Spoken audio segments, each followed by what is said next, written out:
Hi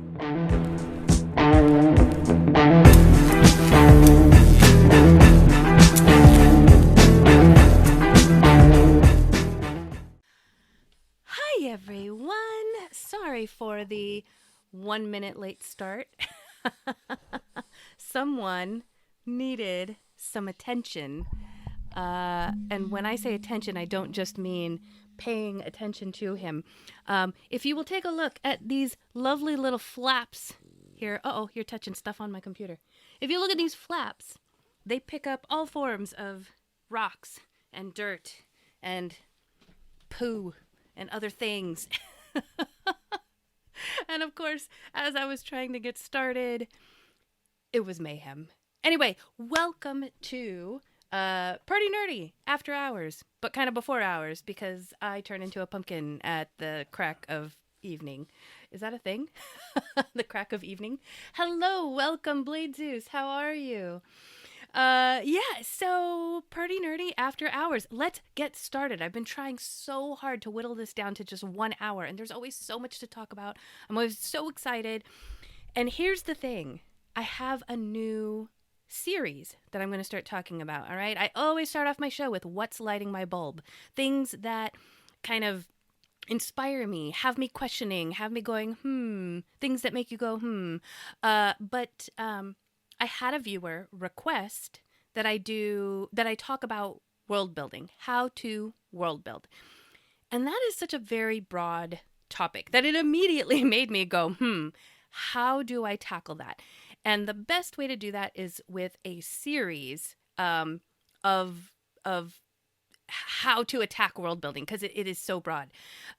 So I'm going to start off today with what's lighting my bulb, which is what is world building? If we're going to talk about how to world build, I think there needs to be a good basic foundational understanding of what world building is, right?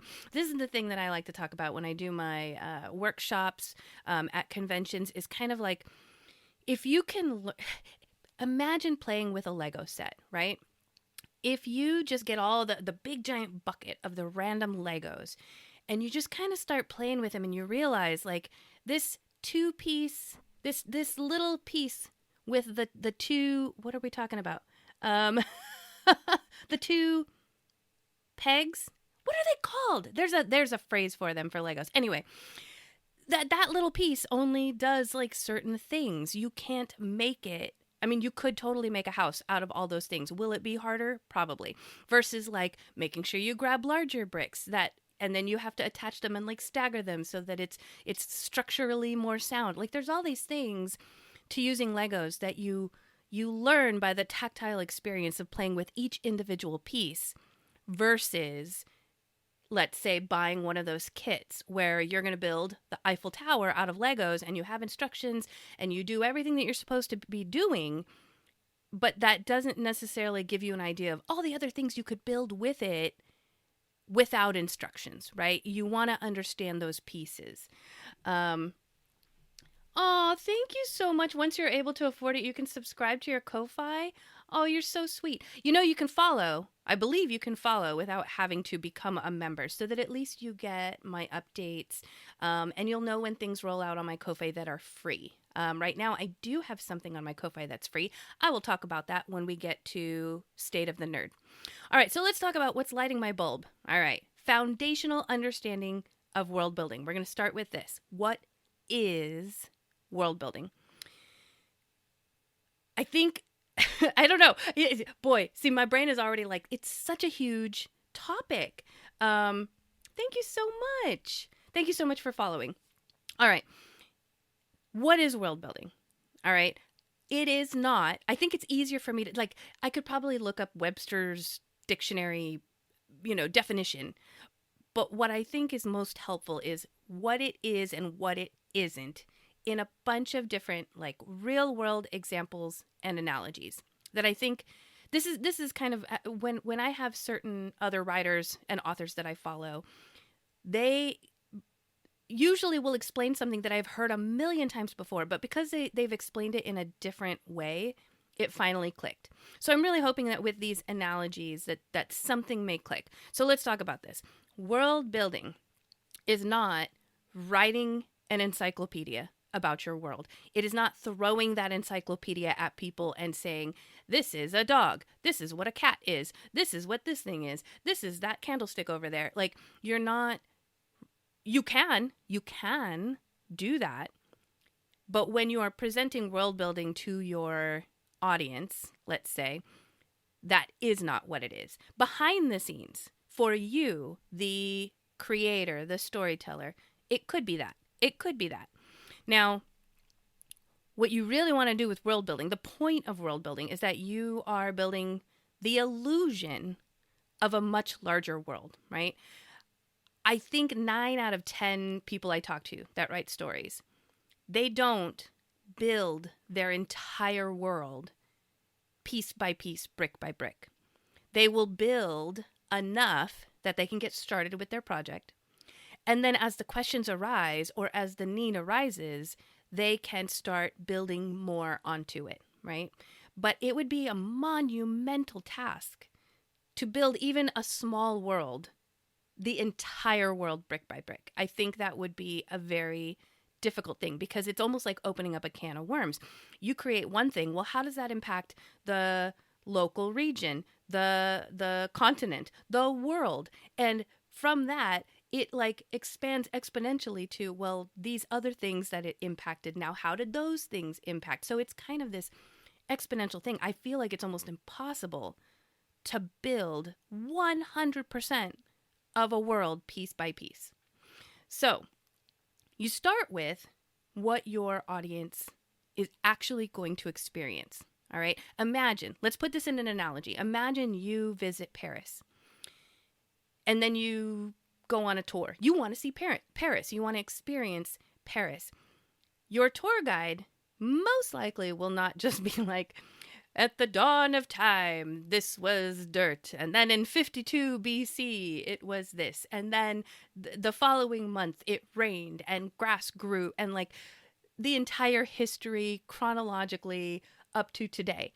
That is probably not what you're going to get when you go on a tour. Instead, they're going to show you the Eiffel Tower. They might mention that, you know, the Eiffel Tower was controversial and that it was built for the World's Fair. And then someone asks a question and then the story unfolds naturally. And it's almost like from this little pinpoint in time and space, which is the Eiffel Tower, that's where everything grows exponentially and builds out your understanding of the Eiffel Tower, of Paris, of that section of the world. So you're experiencing that piece of world building in like I said, kind of like almost like a snowflake from like this one point, and then it expands and you start learning more about the world that way.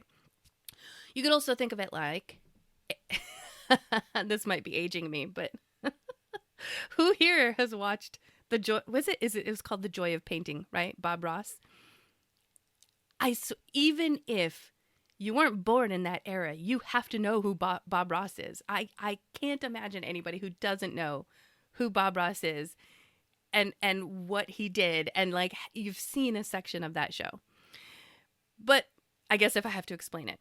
So Bob Ross was a famous painter who had a show on PBS. And it was the most, like, talk about cozy. That was probably like the beginning of any kind of cozy entertainment. But he would just paint a picture from like the beginning of the show. It was blank. And then all of a sudden it's this amazing painting at the end. He made it look so easy. He shows you stroke by stroke how to do it all, what brushes, what colors. And he's just so calm during the entire thing. But here's the thing about Bob Ross paintings, right? He did a lot of trees. It was always happy little trees.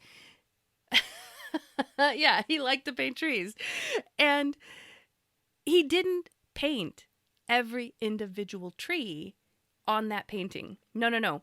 He didn't paint every individual leaf either. He painted enough trees and layered them in such a sense that there was depth and like this perception of depth and time and even like weather and it gave the illusion that he paints enough trees that your brain goes, there must be thousands of trees here. Your brain just accepts it because there are enough of those like touch points in the picture that your brain just fills in the rest and goes, this is a forest. He has painted 5 trees. This is an entire forest and mountain and lake. Like your brain just does it. Let's talk about, people travel. I think people travel. When you go to visit a new town, you probably are not looking at a map and oh boy, my brain is blanking out on like the guide. It was a guide that you used anyway, you don't do all this research before you go and then travel and walk down every single street, look at every single mailbox, visit every single restaurant and every single building. That's probably not what you do when you go tour a new town. You instead might find or research like local points of interest, right? There is this statue that is special to the town. There is a restaurant that apparently everybody loves and everybody visits in this town. You might even hear, let's say while you're about town, you might hear somebody say, this cafe is where everyone goes after football games. And that one sentence alone, I think, does a lot of heavy lifting for, if you want to think about it as world building for this area that you're visiting. First of all, this cafe is where everyone goes after football games. That one sentence tells me football games are huge in this area and that everyone probably goes to these football games. And also, everyone goes to this cafe after these football games, which I thought was interesting because, like, why wouldn't they go to a pub, a bar? That seems like that would be more logical. So then now the question is rising in my brain, well, why this cafe? Is it they're supporting local business, or does this cafe do a lot with the football team? Like, there's so many things that you could build on there just by that one sentence that tells you a lot about the town. It's a football town. It's a community-driven place where they all like support their football teams, support their cafe. They all like to hang out together. So that's kind of what happens. You're not experiencing the town by every single little nuance that makes up this town. You are visiting and experiencing the town through highlights that at some point together, your brain will start to fill in the gaps of what this town is like, what the people who live here are like, what they are into, what they support, maybe what they don't like at all. It tells a lot just by the little things that you can experience. Think of it as, I think I've seen this a lot in like world building analogies, but it's an iceberg. You, as the world builder, you're building an iceberg, and your audience is going to see the tip. Obviously, they're going to see the tip of that iceberg. And if you do a good enough job with the tip of that iceberg, they will assume that there is much more beneath the surface. They will understand that there is a whole iceberg there, even though you haven't shown them the entire iceberg. You've only shown them this much. And they go, yeah, but there's a whole thing beneath it. There really is. And I believe it. So what you need to think about with world building is how to make those aspects that you show strong so that they do have that belief. I'm going to provide another analogy here. What about... Okay. I'm laughing because I can just imagine the people that are going to disagree with me here. But imagine visiting a friend's house for the first time, or you're invited to a dinner party or a baby shower. So you're entering someone's home that you've never been to before. And yes, there are those people who will invite you into their home and say, okay, here's the parlor, here's the kitchen, this is the guest bath, let's go upstairs. Here's Bobby's room, here's Sally, and they're going to show you every single little space in their house. even so, I highly doubt that they are also then going, okay, now in Bobby's room, this is his teddy bear, there's his blanket, here's his pillow, his bed is this shape and size, it's over near the window. Like, even if they are taking you through their entire house, they are still not showing you every little thing in the house. All right? So, what you get when you go into the house and you are experiencing it is you're seeing, I don't know, the house has a very vibrant red walls and the curtains are golden and like it's very colorful in here. That could tell you something versus walking into someone's home and everything is monochromatic and black and white and gray. You know, that can tell you something as well. Do they have family pictures on the wall? Yes? No? Do they have a dog bowl out? Like, or dog toys? You don't have to see the dog to know that they probably have a dog or there's a dog over every once in a while. So you don't have to show them every little thing, but you can show them enough that they fill in the blanks. This is a family that likes color. There is a family because I see portraits, I see kids' rooms, I see toys, I see a dog bowl. You could even go one further. You could be that host that just invites people in and you're like, yep, bathroom's over there. Good luck. And let them wander around. And even then, that is enough world building that as they walk through the home, how they experience it is going to tell them, like, who lives here? Why are there curtains golden with red walls? Like, why is it so colorful? Maybe there's something in the house that helps to explain it. Let's see. I did a lot of talking about like visual cues, right? For world building. They see this, they're experiencing this. I even mentioned like they're hearing this. What about like history, right? I feel like world building includes history, and yet, and maybe this is me because I really do struggle with history building. To me, it almost feels like a separate aspect, a completely like separate aspect from world building. But when it comes to history, you could say, well, there was a war. But it does more for the world building if you can show them that there are abandoned watchtowers. Like there's just a bunch of watchtowers over here, but nobody is manning them. Why? That's interesting.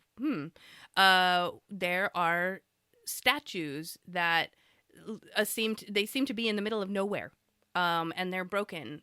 Why? There could be, instead of just physical things, what about like the culture? There could be taboos in the culture that, you know, as a visitor, you're like, well, that's interesting. Why? And you find out the history of, you know, this war. And ever since this war, we don't do that anymore, whatever that is. So there's a lot you can do with like the intangible aspects of world building, like history, by showing them like the result of that and letting them question why that is. And then you can dig deeper without having to build the war of 1800s and then going back to like the 9-day war and then going back even further to like the beginning of time. You don't necessarily have to do all that. But maybe pick one that is the most impactful to your world and start thinking about how that impacts the things that they're going to experience, your audience or your players. It's really, so if we're going to say what is world building and what isn't world building. In my prior podcast, I talked about Mike Rowe's show 6 Degrees, which I just still think is so fascinating. Taking two random elements from opposite extremes of time and saying like this black latex balloon somehow connects to the invention of time travel. How? And then you walk through how this one point in time connects to here. You could connect it to all these other things, but let's just talk about one. It connects to here. And then this thing that happened, like now that latex balloon caused this guy to go financially broke, which meant that he somehow creatively created reverse flushing toilets. I don't know. So that's a point in time. And then because of that, that impacts the fact that vegetables can now grow and turn black, and they are more healthier for you. That's a point in time. And I'm getting really wild here, but you see my point.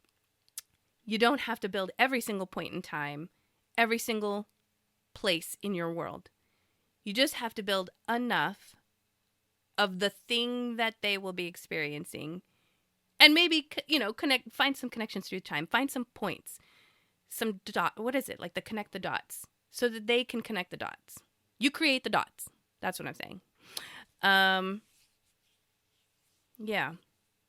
And also, you don't have to think about how just they are experiencing it. You can also think about how they come across people, other people, and those people's experiences of it. I'm sure if you've never visited New York, whether you have seen it on a TV show, read it in a book, talked to somebody who lived in New York, you've probably heard them talk about, like, I don't know, the guy that plays saxophone on the subway all the time, and how, this one particular area smells, or that there are food vendor smells on the street all the time because there's hot dog carts. There are things that you could hear about from other people, and it tells you not only about that place, it also oh no, we have an ad starting. I'm going to snooze this real quick because we're almost done with this segment. Okay. But it also tells you how this one person experiences that place. And that kind of now starts doing some character building, which is, again, it's building. I don't know that it's necessarily the same thing as world building. You do want to build out cultures. You want to build out, but you don't necessarily, I don't feel that, character building is exactly the same thing as world building. Oh, you have Twitch Turbo. Nice. Yeah, I do have a few subscribers. Tip for you, if you have Amazon Prime, I think it's popped up in the chat, but if you have Amazon Prime, you can subscribe to any Twitch channel once per month. And if you like my content and you don't want ads, feel free to subscribe, or to your other favorite creators. Yeah, so that's pretty much where I'm at with what is and isn't world building. As we go through this series, I wanted to start there. So when we start talking more about world building and the things that are kind of lighting my bulb about how to world build, I figure we at least have that one foundational block. For me, if I'm going to explain it, this is what world building is and isn't. I also have some homework at the end of this podcast to help you, kind of like to give an exercise for you to work with on doing some world building. But before that ad break, let's talk about State of the Nerd, because I have a few things to share I'm super duper excited about. I have talked in the past about How 100 Hours of Writing. We will be doing an event July 10, 11, 12, where we are essentially tag teaming streamers throughout the weekend. We will be doing 2-hour writing sprints, creative sprints, co-working, body doubling, however you want to use those streams. We will be kind of blocking 2 hours each, and then tag teaming to the next and tag teaming to the next, with the, I guess, hope that if you want 100 hours of writing, you got it. And so that's what we're all about. The other cool thing that I'm excited about in connection with 100 hours of writing is that during my particular 2-hour stream, I'm going to be raising funds for Operation Literacy. I've worked with them many times before. I enjoy working with them. It is one of the favorite things I get to do when I go to conventions.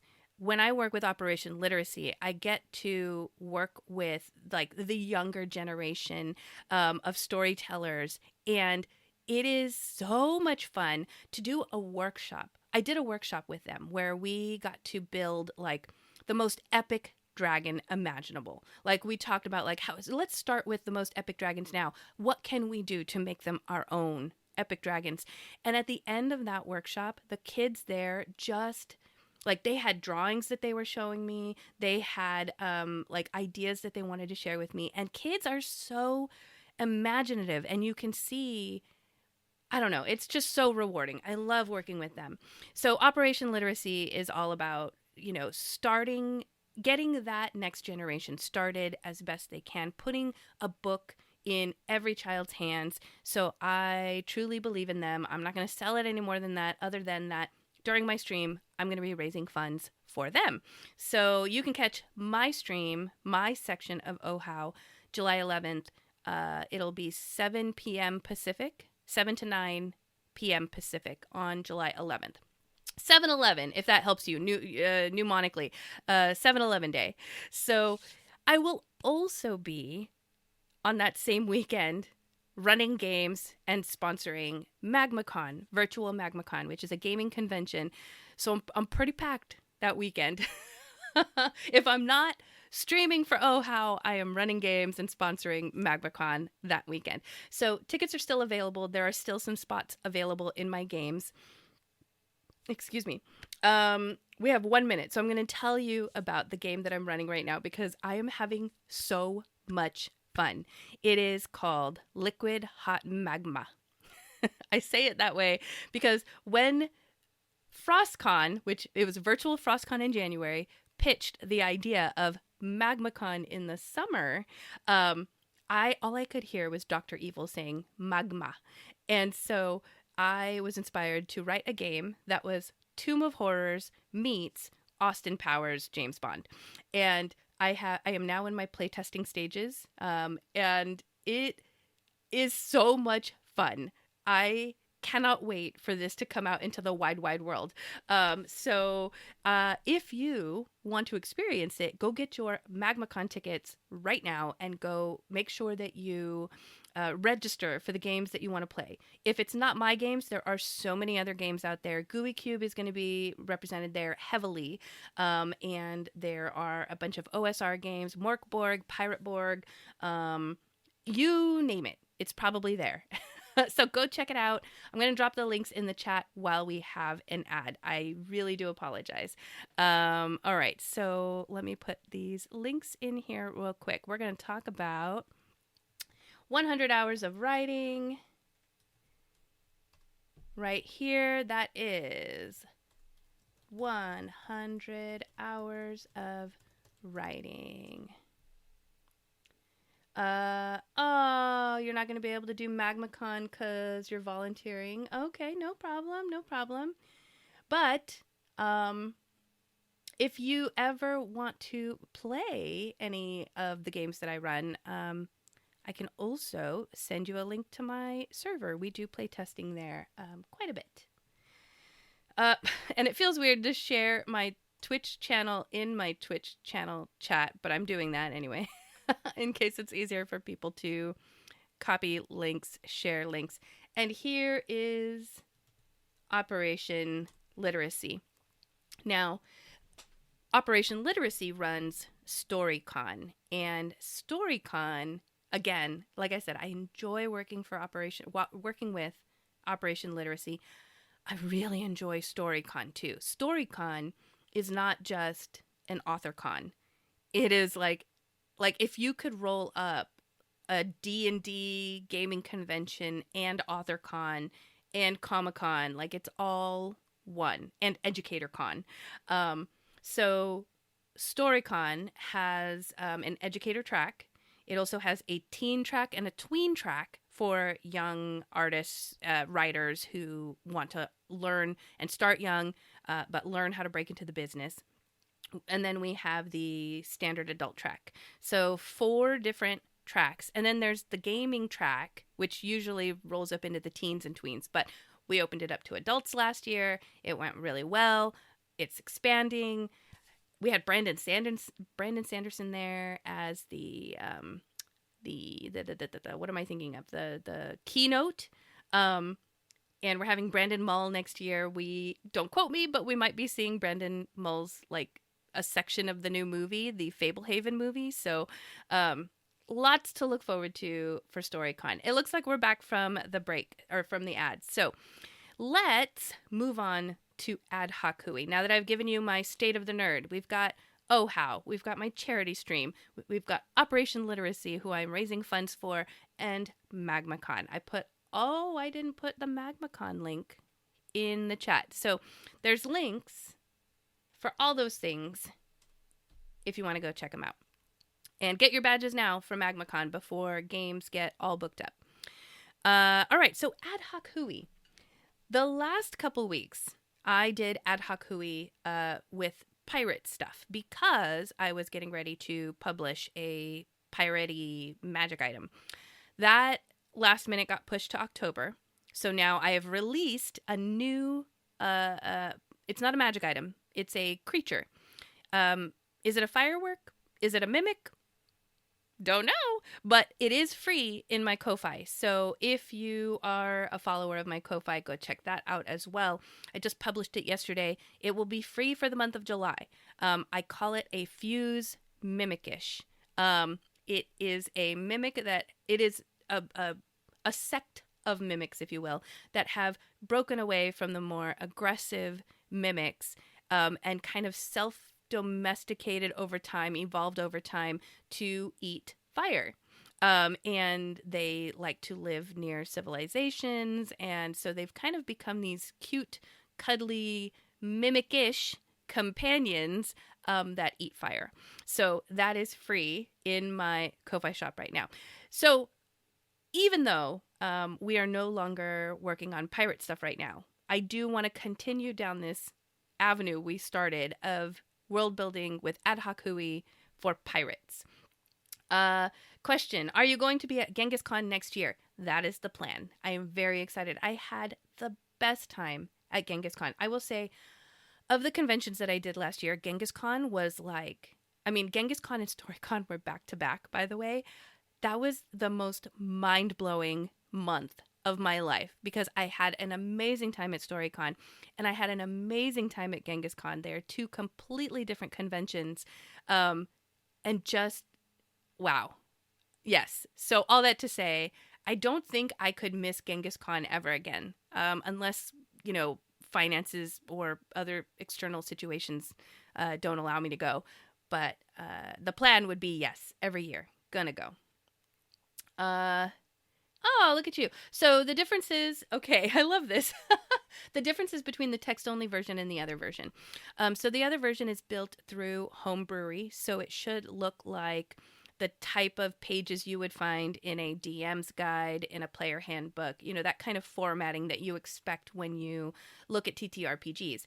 The text-only version I do for the VI community, for folks who have a hard time reading through the small text in Homebrewery or need to use are they e-readers, or I'm not sure what they're called.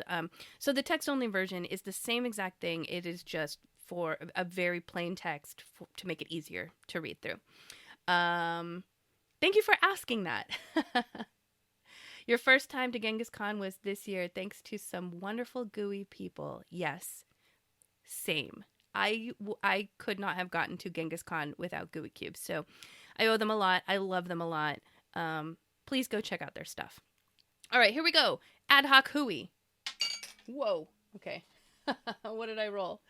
All right, that was a 2. I love this. We're still, so far, not having any duplicates.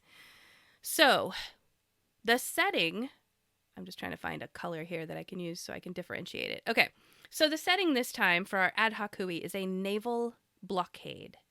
I am interpreting that as like a row of naval ships, obviously blocking something, blocking entry to something. We're not sure yet. The plot, this is perfect. The plot is that entire ships are disappearing without leaving a single survivor or clue. So we have a naval blockade and we have entire ships disappearing. Now that's making me think that this naval blockade is not necessarily blocking people from going anywhere. Maybe they are banding together to keep each other in sight in case one of them disappears. Interesting. All right, let's talk about the encounter. So I'm going to roll here. And the encounter, so this is the first time we've had a duplicate, which is storm navigation or skill challenge. I think I'm gonna keep that one for now. I like the idea that we can still have duplicates and it is still a completely different adventure or story. All right, so the setting is a naval blockade. Entire ships are disappearing without a clue or a survivor, and there will be some kind of storm navigation skill challenge.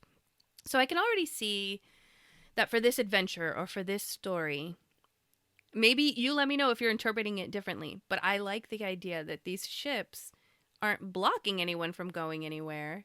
Or maybe they are. Maybe there's like a Bermuda Triangle area where it's like, oh, ships keep going in there and they keep disappearing. Let's form a blockade to prevent anyone else from going in. And also maybe we can investigate what's happening. Yeah. Ooh, that's a great question. Keep something out or keep something in? I like that. Oh, I like the way you think, Randy Gray Fox. All right. So with the storm navigation challenge, it makes me think that to get in to this Bermuda Triangle like area, I wonder if it's like a constant storm. I don't know if any of you have played Pathfinder, but they have this like constant storm called the Eye of Mbendago. I don't know if I'm pronouncing it correctly, but it's the Eye of something like that. Eye of Mbendago. And it is a constant storm. Think kind of like the red storm on Jupiter. It's just always there. And so I wonder if it's something like that. And ships have disappeared. And now they're trying to go in and figure out why ships are disappearing. I wonder if this storm wasn't here before, but now it's showed up. Yeah. I like this. Okay. The storm wasn't here before, but now it's showed up. It won't go away. Ships have gone in. They haven't come back out. And now we have a blockade. But I do really like that question of keep something in or keep something out. I almost want this encounter. Here, I'm going to keep this an open-ended encounter where I think we could send people in, but I think that we could also have something like I imagine a kaiju something, like a Godzilla something that could be coming out. Or, I mean, Cthulhu, right? We're in the water. It could be like a Cthulhu-like being that could be coming out. What is causing the storm? See, I'm thinking it's like, what if it's this whole section of space-time where, you know, the veil is thinnest, and whatever this kaiju being is, like it's wherever that world is, that storm is actually coming from that other world. It's like there's a rip in space-time fabric, and that's where this storm is. And so people going in, they don't know it, but they're actually going to another world. And it's this big storm because it has to be a big rip for this kaiju being to be able to fit through to come out. So it could be it could be both. The encounter could be both. It could be people going in or stopping something from coming out, which I really like. So now we have two other aspects to roll for this Ad-Hoc Hooey, which are the NPCs and the loot, right? Because if this is going to be an encounter, they have to either encounter someone who will be the data giver, the quest giver, or they have to encounter someone who will give them more information or lead them in, or I don't know. So let's see what the NPC will be. Which I rolled a 2 this time, which means the NPC is an ambitious naval officer. I feel like I couldn't have picked this any better. Like if I just chose these things. An ambitious naval officer. So this to me feels like the guy who wants to get ahead. Or, yeah, I mean, well, we could keep going with like, what if somebody already went in and now she wants to go in after them? But this also gives them like a leg up, right? Like if we succeed, this is going to look real good. But I think instead of that, it's just someone who's like, I'm gonna volunteer to go in. No one else wants to go in, and if I volunteer to go in, it's gonna look real good. I will lead these people into the storm. I don't know. You tell me. You tell me. All right. And then we have loot. We got to figure out what the loot will be. All right. Which I rolled a chart. The loot will be a chart. Okay. This is interesting because I mentioned that there's a rip in space-time fabric and it's leading into another world. So what if during the process of heading in, they come across, I mean, does it have to be like a paper parchment chart? No. It could be like, what am I thinking of? What's that movie? Oh no. Stargate is what I'm thinking of. It could be on a rock. They head through the space-time fabric. They end up in another world that's all stormy, and there's like a rock with like symbols, and they don't know what it is yet, but that could be like a chart. Or a map or something to this other world. Like, this is how you navigate in this area. And maybe that will lead them to other things in this other world. A ruin, this Cthulhu thing, or kaiju thing. It could be a chart.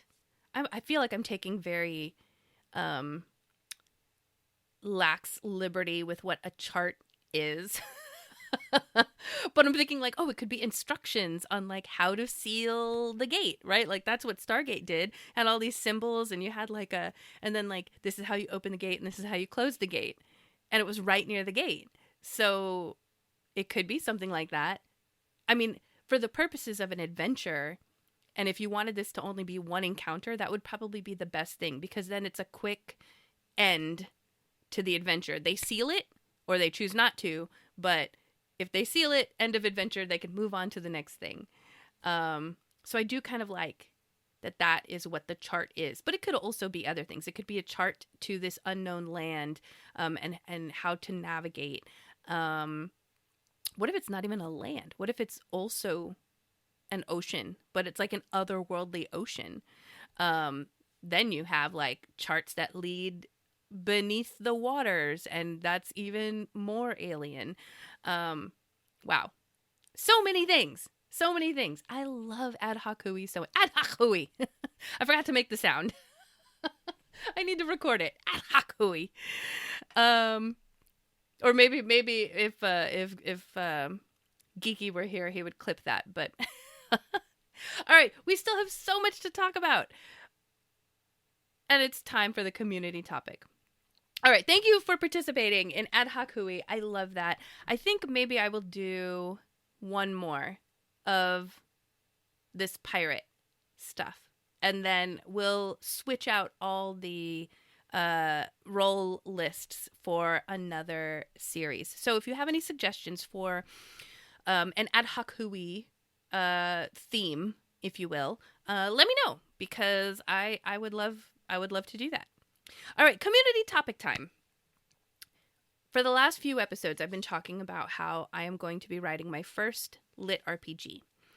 And characters are something like world building.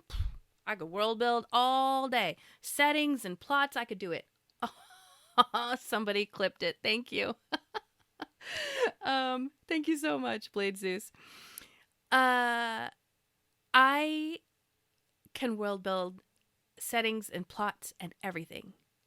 When it comes to people and characters, the feedback I get is that sometimes they all feel one note. So I'm really trying to work on that. And so I've been doing this kind of deep dive into character analysis. What makes a good character? What do you love in your main characters? What do you hate in your main characters? We talked about main characters last time. This time I want to talk about side characters. Are they necessary? I don't know.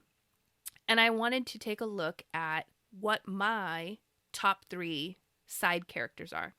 And if you've been in any of my prior podcasts, you know, choosing a top 3 of anything, choosing my favorites of anything. Thank you, Blade Zeus. is really hard for me. I love everything. I love everything. It's very hard for me to say that there's something I don't like. So to choose a top 3, like I think last time for my favorite main characters, I was supposed to choose 3 and I chose 10. And even that was difficult. But I did figure it out. So let's talk about side characters. I struggled with this one even harder than main characters because side characters are not always necessary. Not every show, not every movie will have a quote-unquote side character. Now, they will have, obviously, right? They have more than one character. But when I say side character, I mean like the character that is tangential to the main character, but is not the main character. Sherlock and Watson. Watson is the side character. Mandalorian and Grogu. I think some people might argue Grogu's the main character, but Grogu is the side character. So, Indiana Jones, short round. Like, side characters. And not every movie and show has them. The ones that do, I wanted to take a look at, okay, who are my favorite side characters? Why are they my favorite side characters? So, if you have favorite side characters, or if you have side characters that you're like, ugh, I wish they would just go away. I hate these characters. I would love to hear why. Because, obviously, I want to try to create a side character that people will enjoy. If we're looking at, like, current media, I do feel like the template for a side character right now is cute and cuddly, right? Like, Grogu is tiny and helpless and wholesome and cute.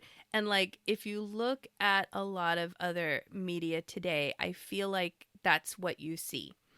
I don't think that's always the case though. If I'm looking at mine, all right, let's just go through. Let's go through my list. I had a hard time. I actually struggled to think of a side character that I could say was my favorite. If I look at the Harry Potter series, I think Dobby is a side character.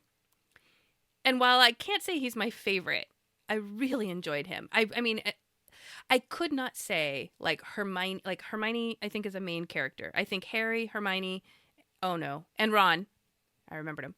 Those are the 3 main characters. Everybody else, like I like Hagrid. I like them all. I like them all. It's so hard. If I had to pick one, I think Dobby. Why Dobby? I think it's about that cute, cuddly, I mean, even though they're kind of ugly, but cute, wholesome, and also there's that ultimate sacrifice, which is kind of juicy. That's a juicy thing for me. I like that. All right, let's dig further. Dragon Ball Z. Vegeta, if anybody has watched Dragon Ball Z, I am like questioning whether Vegeta is a side character or not. Goku is most obviously the main character. But I kind of also think Vegeta kind of rides the line of like being a main character or not. So if we decide that Vegeta is a side character, then he is definitely one of my favorite side characters. Why? Because I really like a character that is like, I guess kind of that people like anti-heroes. And he was definitely a villain in the beginning. And there was this turning point where he is no longer a villain and now he is fighting with the good guys. But still has this like ornery temper. And I kind of dig that. I like someone with a temper. And when you have someone like Goku who is very like almost too sugary, sweet, wholesome, you need that offsetting flavor to, you know, so it's so the whole show doesn't just lean towards like sugary sweet. So I think for me, Vegeta is a palate cleanser, and I love that. I love that. Without Vegeta, I don't think I would enjoy Goku at all. So that's a strong statement, and I think of all my favorite side characters, if Vegeta is considered a side character, I think he would be in my top 3. All right, Avatar, The Last Airbender. Zuko, for the same reason, was a villain, is no longer a villain, sides with the good guys, but still has a temper. And again, if you look at the main character of Aang, who is, I mean, by nature has to kind of be like the most woo-saw, peace-loving being, you need someone to offset that, or else it's just like this one flavor all the time. It's vanilla and you need the chocolate swirl, right? So like, this is where I'm starting. I love doing this, by the way. I have thought about this when I put this topic together, but saying these things out loud really starts to make connections for me that I think will help when I start building my story. Let's talk about something that's not like animation. If anybody has watched Brooklyn Nine-Nine, this is such a weird way to go, considering I'm going to snooze this. How do I, oh no, I can't snooze this ad. I'm really sorry. We're going to talk about Brooklyn Nine-Nine and Holt. All right.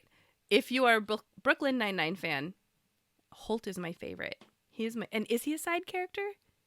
I don't know, but he's my favorite. And I don't know why. That's a really hard one to answer why he's my favorite. I think it's his like deadpan humor, which I don't have. So I admire it. But then can I write a character with deadpan humor if I don't have that internally? I mean, it would be a struggle, but I love Holt. I also really like Rosa too, but I think I like Rosa because I see a little bit of myself in her and not because I love the character so much. Ooh, just popping earbuds off. All right. Let's see. Oh, let's go back. Urkel. So, oh, thanks for joining, Blade Zeus. I appreciate you. Have fun. Thank you. All right. So, Family Matters in the 90s. Urkel, back then, I would have to say was my favorite. Why? Because he represented me. He was the nerd who everybody kind of like saw as comic relief. They were laughing at him, you know. I was laughing with him. I was like, haha, this is nerdy and I love it. So I don't know. Let's keep going down my list. Community. If you've seen the show Community, Troy and Abed, love them both. And together they are like the best side character ever. Individually, not as strong, but together, if you think of them as one side character, so much fun. And I, again, am not sure why, other than that there's this kind of deadpan humor. Like, it's an inside joke between them. And if you are a nerd, you get it.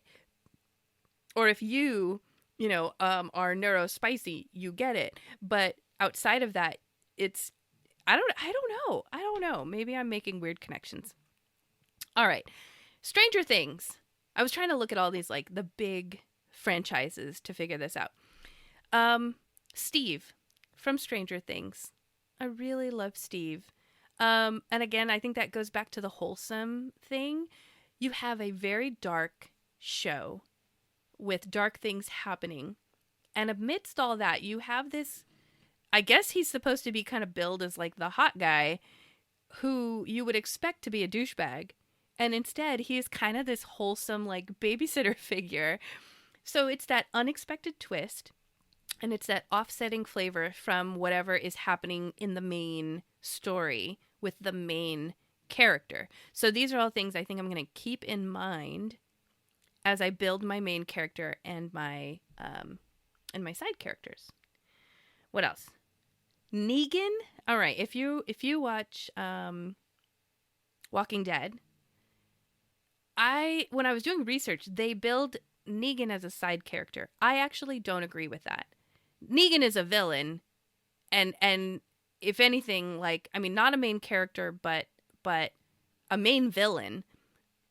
Probably, in my eyes, one of the best villains.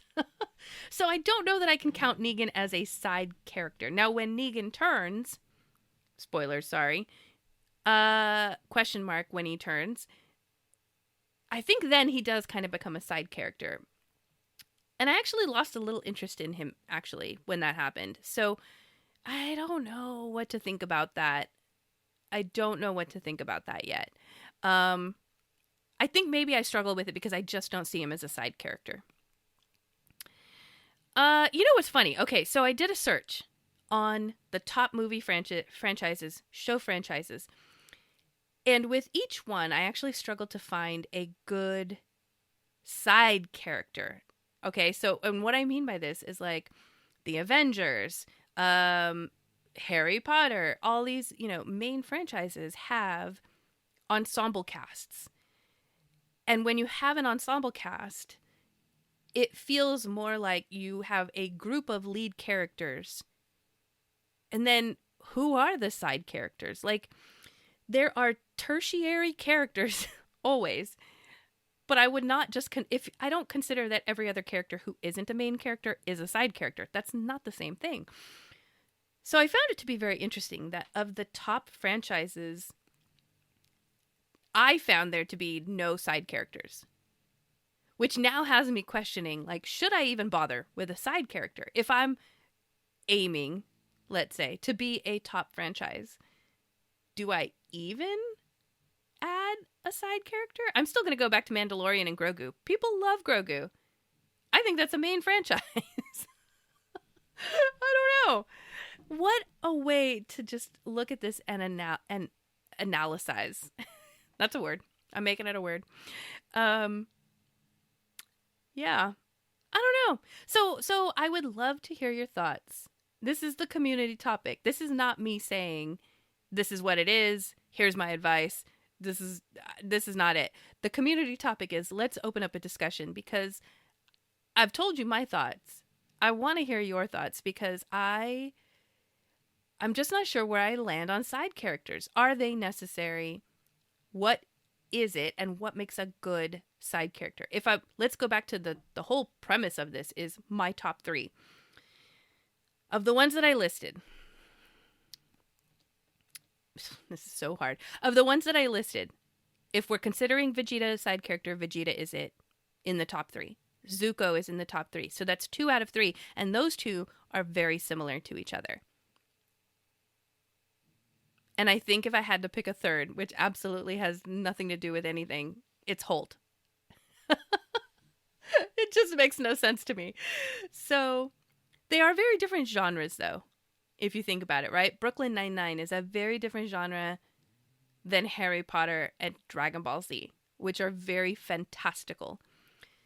So if I'm going to surmise anything from this analysis and how to apply it to the book I'm going to write, it is that in a fantastical world, if I'm going to have a side character, my side character maybe needs to be a villain that turns or has turned and provides an offsetting flavor to my main character, who I have yet to 100% decide what my main character will be like, other than that I really love a good revenge story. So if my main character is going to have a good revenge story, I'm feeling like my side character needs to be more on the happy-go-lucky side to provide that offsetting flavor from someone who is just intent on blood and gore and death. This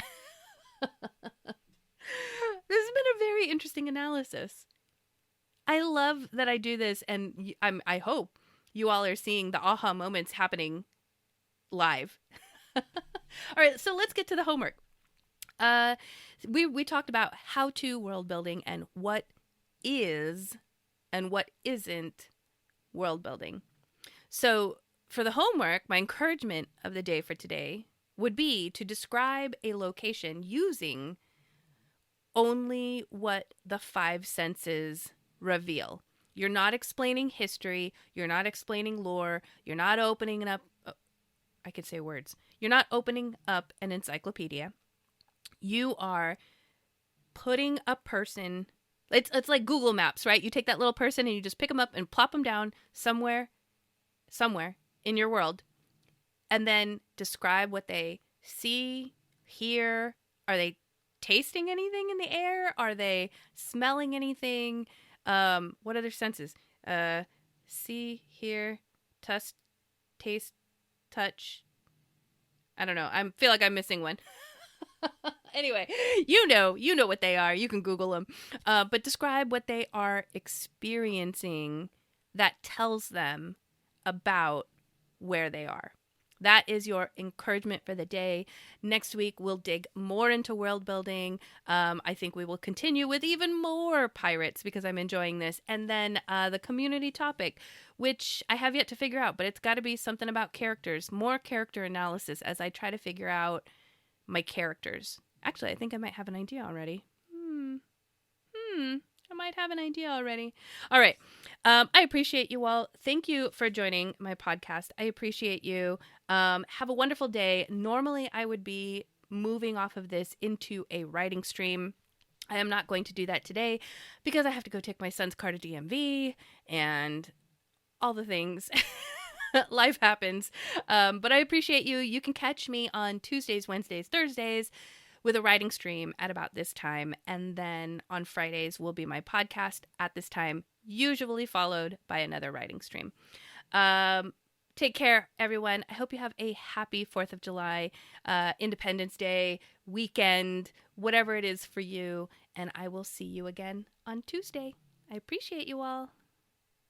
And gotta find my ending stream thing. I'm gonna dance for you while I do. Here we go.